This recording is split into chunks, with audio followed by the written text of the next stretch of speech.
Salut les gars, aujourd'hui j'avais envie de faire une petite vidéo de chill pour revenir sur ma visite du complexe d'Abraxas et de vous parler de certaines choses en fait que j'ai su mais que après. Et je me suis dit que ça pourrait être sympa d'en faire une petite vidéo et de vous en parler, quelques petites anecdotes comme ça de tournage, en tout cas le tournage d'Hunger Games et aussi d'autres choses aussi de notre visite en elle-même en fait. D'accord ?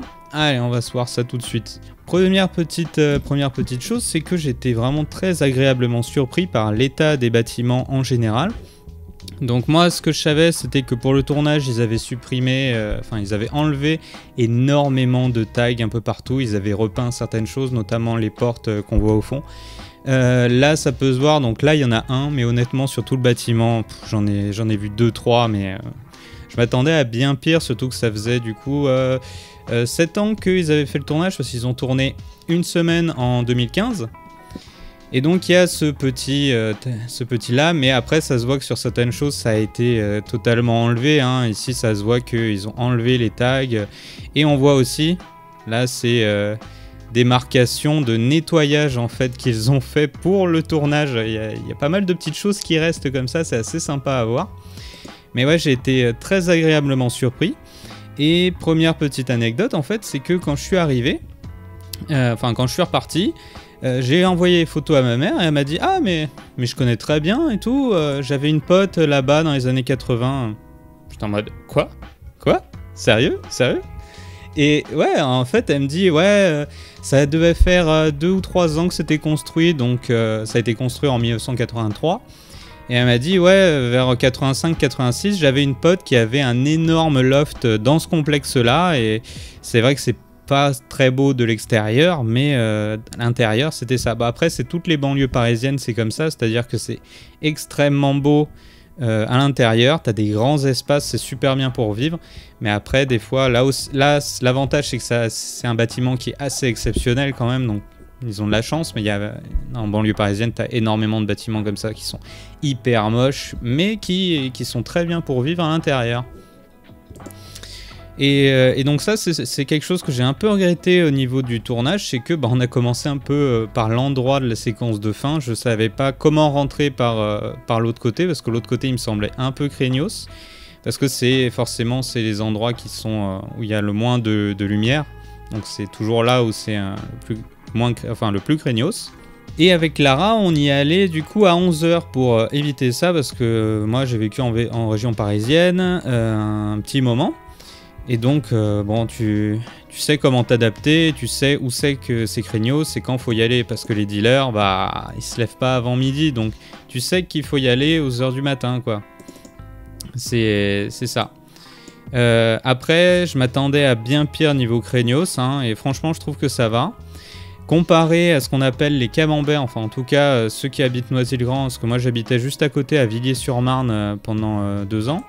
Ce qu'on appelle les camemberts, je vais vous montrer ça. Voilà, ça c'est un endroit qui est quand même assez craignos. En tout cas ça l'était en 2015 quand j'y étais, pour ma première année d'études cinéma. Et j'avais un pote, on avait fait pas mal de soirées étudiantes dans son petit appart d'étudiant de Crous. Et son appart donnait un peu plus loin, mais donnait en pleine vue sur ces camemberts. Et tous les week-ends, il y avait des rodéos, il y avait des trucs qui pétaient. Enfin, honnêtement, les camemberts, c'était vraiment un endroit qui craint. Aujourd'hui, je sais pas. Parce que le complexe d'Abraxas, à ce moment-là aussi, il craignait pas mal. Mais je trouve que ça s'est énormément amélioré, hein. Je m'attendais pas à un accueil comme ça en fait, je m'attendais pas à ce qu'il y ait si peu de gens. Après on y allait le matin, mais je pense que le quartier s'est beaucoup amélioré parce qu'ils construisent énormément. Après, petite chose sympa aussi, c'est que quand on est arrivé, je me suis garé un peu plus loin et on s'est garé devant un bâtiment avec une énorme affiche publicitaire. C'était assez marrant parce que sur l'énorme affiche publicitaire, il y avait écrit en gros le nom de l'entreprise. Et le nom de l'entreprise, c'était le Capitole. Donc ça, j'y suis allé avec ma pote Clara, hein. C'était vraiment super cool. Et c'est vraiment sympa parce que trouver un lieu de tournage de film en France qui soit aussi intéressant sans toute la déco, c'est extrêmement dur en fait, hein. Donc là, tu as l'arche principale. Je regrette un peu de ne pas m'être rapproché de la porte, mais en fait, c'est ça aussi quand tu vois les visuels du film, c'est que ils ont changé aussi la porte, hein. Il y a plein de petits détails comme ça qu'ils ont agencés pour faire futuriste. Mais ouais, la porte a complètement été changée. Et ça, j'ai toujours le gros doute. Je sais pas du tout si ce qui a été filmé en intérieur, si c'est vraiment comme ça en intérieur. D'après ma mère, c'est pas du tout ça. Donc ils ont dû faire ça en studio, je suppose. Puis je m'attendais pas aussi à autant de végétation parce que les bâtiments parisiens, enfin en région parisienne en général, c'est à l'abandon. Et là, c'est quand même entretenu. T'as des arbres, t'as de la pelouse qui est quand même taillée. Donc ça fait plaisir. J'espère que ça restera comme ça ou au moins que ce sera rénové. J'espère que ce ne sera jamais détruit parce que là en région parisienne, bah déjà tout autour du complexe c'est en construction à mort. Ils font des bâtiments partout. Villiers-sur-Marne, quand j'y étais, ça restait une petite ville sympa. Aujourd'hui ils ont tellement construit que... Enfin c'est vraiment... n'importe quoi ce qu'ils font en région parisienne parce que l'avantage de la région parisienne c'est que quand même t'avais plein de petites villes entrecoupées de forêts et c'était vraiment sympa parce que assez près de Paris ben, tu pouvais retrouver la nature là. Mais ils construisent tellement, ils empilent tellement les gens les uns sur les autres qu'au de gros trucs immobiliers à la con que ça en devient invivable quoi. Ouais, alors ça, je me suis trompé, hein, parce que je m'attendais à des plaques, parce que je me souvenais pas que le sol était comme ça. C'est juste qu'à l'étalonnage, ils ont changé plein de trucs, notamment la dalle, là. Par exemple, voilà, la bouche d'égout, où l'odeur assez effroyable sortait, elle est juste là. En fait, elle était juste à côté de Bugs. Elle était juste là. Et du coup, c'est pas l'endroit que j'indique, c'est vraiment l'autre endroit, quelque part par là, quoi. Et ce bâtiment, il est assez ouf, hein. Je regrette aussi de pas... avoir essayé de monter. Je voulais pas trop déranger parce que j'ai eu des retours quand même de gens qui étaient allés, qui s'étaient fait emmerder. Pareil, ça, tout cet endroit-là, je me demande si c'est un ancien tag ou si c'est un truc du bâtiment. Je sais pas du tout. Il y a des trucs comme ça, je sais pas. Mais ma mère, ouais, elle a vu les rushs et elle m'a dit, bah honnêtement, ça ressemble beaucoup à comment c'était à l'époque, hein. C'est quasiment pareil. Elle m'a dit que c'était du granit rose. Là, ça se voit pas trop dans la vidéo, mais c'est vrai que c'est que du granit rose un peu partout. Ou alors du béton gris style communiste. C'est vraiment très très impressionnant. Et ce qui est marrant, c'est que là, tous les ronds là, que vous voyez, en fait, c'est des balcons. Mais des balcons une place. Donc si vous voyez la vidéo du bâtiment mais vue du ciel, vous pouvez remarquer que des fois il y a des chaises une place qui sont mises sur ces balcons là. Et ça non, ça pour une raison que j'ignore, c'est pas des balcons parce que c'est juste le haut du bâtiment qu'ils ont... Ouais c'est les délires d'architectes hein, des fois... Donc voilà, cette porte, il y a pas mal de personnes qui en sortaient, je regrette de ne pas avoir profité qu'elle soit ouverte pour essayer de monter et voir si on avait accès au toit. Et donc ça, ouais, ça j'étais très étonné quand j'ai vu les arbres et quand j'ai vu la taille des arbres, je me suis dit bon ça se trouve ils les ont construits avec l'argent que le tournage a donné pour le complexe, j'imagine. Et en fait non, hein, ils étaient déjà là les arbres, pourtant ils sont pas très gros, hein, donc ils sont pas très vieux, mais non, ils étaient déjà là et ils ont été donc supprimés en post-prod. Ça a dû être hyper galère, hein, j'imagine. Mais ça fait partie des petits détails que tu en remarques pas et que tu ne sais pas. Ça aussi, là, t'as un tag, là, c'est... Et du coup, c'était là où t'as Pita, justement, qui... dans ce coin-là, où t'as le gros plan sur Pita, exactement là. Donc j'ai voulu faire un peu... un petit zoom avec le déroulement de la séquence, comment on l'imagine, parce que comme je vous le disais, avant de poser la caméra et de savoir quel plan on fait, c'est comme au théâtre, on décide d'abord comment bougent les personnages dans la séquence. Donc ouais, j'avais quand même du mal à reconnaître. Alors ça, vous voyez les petites barres en fer, ça fait partie des petits détails qu'on voit dans le film qu'ils ont enlevés. Vraiment, il y a un souci du détail qui est assez impressionnant. C'est vraiment sympa, du coup ils ont aussi enlevé ça, hein, les petits trucs comme ça. Ça c'est l'arche qui se fait détruire, hein, c'est pas l'autre. On voit d'ailleurs les petites lumières aussi qu'ils ont rajoutées un peu partout, en plus des affiches et des tags mais faits pour le film, hein. Ils ont quand même rajouté des petites lumières là. La déco a quand même fait pas mal de travail de détail pour essayer de casser ce côté réel du bâtiment, ce côté parisien. Et du coup, le truc sympa, c'est qu'en 2015, en fait, je faisais ma première année de cinéma à la fac. Et ma fac a été vraiment juste à côté, hein. Moi, là où j'habitais, c'était vraiment à 10 minutes en voiture, hein, même pas. Et ma fac, pareil, hein, même pas 10 minutes en voiture. Et donc ils ont tourné une semaine et je savais qu'ils tournaient. Et j'y suis pas allé parce que en général je vais pas au tournage parce que ça me dégoûte tellement de pas pouvoir être sur le tournage que je préfère même pas y aller pour regarder. En plus, sur les tournages américains, t'as tellement de sécurité, t'as tellement de trucs qui est fait pour pas que tu puisses voir que je voyais pas trop l'intérêt. Il y a quelqu'un de ma promo qui y est allé et au final, ouais, il a attendu 3 heures, tout ça pour voir un camion et 2-3 tags. Ouais. Je vois pas trop l'intérêt. Pareil, les Missions Impossibles, je suis pas allé voir les tournages sur Paris, pourtant j'aurais pu avoir la possibilité, mais je m'en fous parce que j'ai pu aller à une avant-première et serrer la main de Tom Cruise. Voilà, un des meilleurs moments de ma vie, franchement. Honnêtement, je vous la raconterai peut-être une autre fois celle-là. Donc ouais, ça, on se demandait avec Clara si les deux bâtiments, ils se rejoignaient par un couloir, un petit couloir, ça aurait été vraiment excellent quand même. J'ai fait des plans avec ma grosse caméra, donc pour voir à quel point je suis à l'aise. Hein. Sortir ma grosse caméra de mon sac, faut vraiment que je me sente à l'aise niveau sécu. Mais je les ai pas utilisés parce que je trouvais que rien qu'avec la GoPro, au final c'était largement suffisant, quoi. On voyait bien le bâtiment comme il était, ça servait à rien de faire des gros plans. Bon. Donc ouais, là c'est l'endroit où j'avance. Donc là encore on voit les petits détails, hein, c'est-à-dire qu'ils ont ajouté les 2 lampes ici. Et ils ont repeint les 2 portes ici.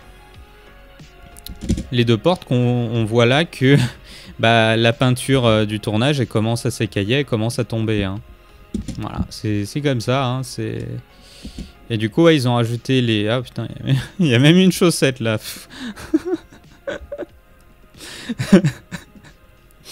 Donc ça, c'est vrai que... Du coup, pour le tournage, ils ont dû mettre un gros fond vert là, j'imagine. Donc ouais, là, après, c'est aussi ça, l'expérience quand tu viens en région parisienne, tu connais les endroits craignos et tu sais les gens qu'il faut éviter. Et là, quand je tourne la tête en tenant ma caméra, ben, je vois un groupe de 4-5 gars qui sont là, dans le noir. Ils sont tous habillés en noir. Ok, je sais qu'il faut pas que je filme, il faut pas que j'y aille. Donc je suis un peu parti direct. Je crois qu'ils m'ont pas capté, ou alors que tout simplement c'était juste des gars qui étaient là. Quand t'es habitué à la région parisienne et à y vivre, c'est pas de la méchanceté pure, hein. Faut juste éviter d'aller les voir, de marcher devant eux, de les filmer. Voilà, ils sont là, ils sont chez eux, tu les emmerdes pas. Donc là on voit les 2 petites lumières. Et j'avais une conversation en 2014, il me semble, avec Pascal LB, qui lui me parlait d'un tournage qu'il avait réalisé, d'un film qu'il avait réalisé, mais en banlieue parisienne. Et la banlieue, c'est assez dur de tourner là-bas parce que bah déjà, dans le milieu du cinéma, comme c'est extrêmement dur d'y rentrer en général, faut être fils d'eux, etc. C'est pour ça un peu que je me suis barré parce que j'en avais marre de devoir harceler les gens pour du travail, pour genre t'harcèles 3 semaines tout un tas de gens pour qu'au final tu trouves un contrat qui te paye 300 balles pour 2 jours de tournage où tu fais 36 heures en 2 jours, tu vas de travail, enfin c'était n'importe quoi. Et donc tourner en banlieue, et ben, pour la plupart du temps, bah, ces gens qui viennent de Paris, ils comprennent pas, ils font des demandes à la mairie, ils viennent avec un peu de sécurité, tu vois, mais ils comprennent pas que c'est chez eux en fait. Ce bâtiment, c'est chez eux. C'est comme si, enfin, je sais pas si tu habites dans une maison, par exemple. C'est comme si du jour au lendemain, tu avais un tournage complet qui arrive et qui tourne dans ton jardin, tu vois, et qui t'ont rien demandé. Les gens qui vivent là-dedans, ils ont toujours vécu là-dedans la plupart du temps, dans ces cités-là. Ils ont énormément de mal à en sortir, et c'est assez pourri quand même de devoir débarquer un tournage avec énormément de fric, alors que c'est des lieux où il y a une extrême pauvreté quand même. Une extrême pauvreté. Du coup, Pascal LB, il me parlait de son tournage qu'il avait fait et qu'au bout d'une semaine, ils se sont fait voler le camion caméra et machinerie. Donc c'est le camion qui vaut 1 million d'euros, quoi, globalement. Voilà, ils se sont fait voler et ils ont reçu un appel comme quoi les mecs, eh ben, ils voulaient 10 millions d'euros s'ils voulaient récupérer le camion, il fallait qu'ils payent 10 millions d'euros. Et bah, Pascal a dit, mais on pouvait pas, quoi, rien que le budget du film, c'était 1 million. Donc ce qu'on a fait, c'est qu'on a négocié, on leur a fait comprendre qu'on n'avait pas l'argent, même si voilà, ça reste de la location, etc.